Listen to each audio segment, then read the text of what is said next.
বলবেন আপনি কত দূর করতে পারে।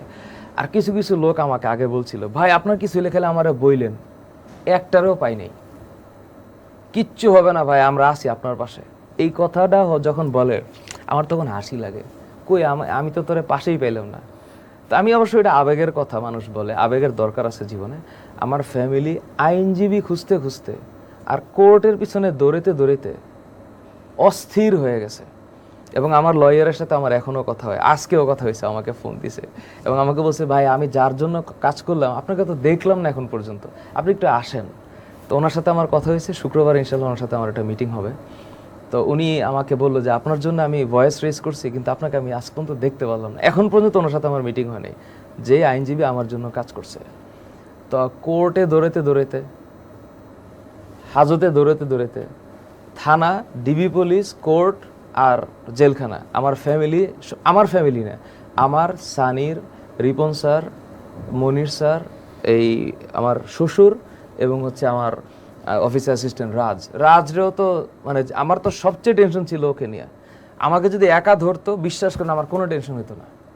আমরা যদি একা ওরা 3 দিন পিটাইতো, তাতেও আমার কোনো আফসোস ছিল না। কিন্তু যখন আপনার সাথে আরও কয়েকজনকে নিয়ে আসবে, তখন আপনার টেনশন হবে। ওরে যেমন সে তাহলে ওর ফ্যামিলিও তো টেনশন করতেছে, এই সামগ্রিক টেনশনে। তবে আমার একটা মানে ভরসার জায়গা ছিল যে পোলাপানগুলো স্মার্ট আছে আমার ছেলে মেয়ে, আর যারা আমাকে চেনে, পুরো বাংলাদেশের টপ নচ মানুষ যারা অ্যাকচুয়ালি আমাকে চেনে, এরা তো কোনো না কোনোভাবে আমার ফ্যামিলির সাথে কানেক্টেড হবে। তো ওই গেমটা ওরা খেলছে, মানে টপ নচ যারা বলতে আমার এন্ডে। তো মন্ত্রীদের কথা আমি বলছি না, বা ওই পর্যায়ের কারো কথা বলছি না, যারা একটু ক্যাপাসিটি রাখে কোর্টে পিঞ্চ করার বা আইনজীবীকে ফোন দিয়ে কি বলে প্রভাবিত করার, এই ধরনের লোকের সাথে আমার ফ্যামিলির কথাবার্তা হয়েছে।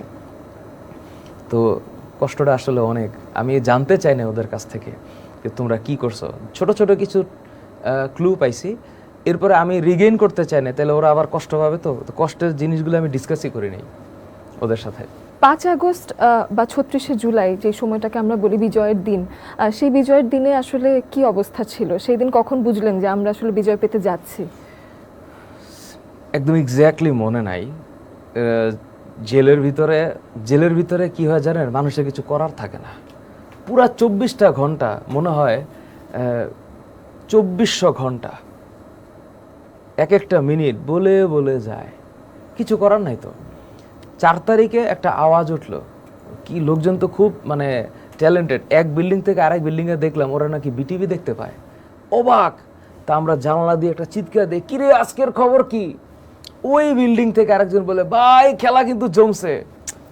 আমি কি জমছে, এত কথা তো বলা যায় না।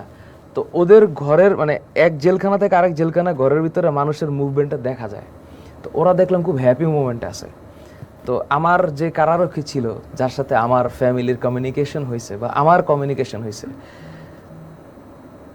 ও একটা নিউজ দিল আমাকে যে সামথিং হ্যাপেন্ড। তো ওই খবরটার পরে ভিতরে একটা এমন বাতাস আসলো, ও খালি একটা কথা বললো যে স্যার শহীদ মিনারে কিন্তু 2 লাখ মানুষ জমা হয়েছে। আমি বললাম শিওর তুই? জি স্যার, খবর এই যে। তো এগুলো হয় জেলখানায়, হ্যাঁ জেলখানায় অনেক অনেক গল্প আছে, এগুলো আসলে বলে শেষ করা যাবে না। তো কত মানুষ?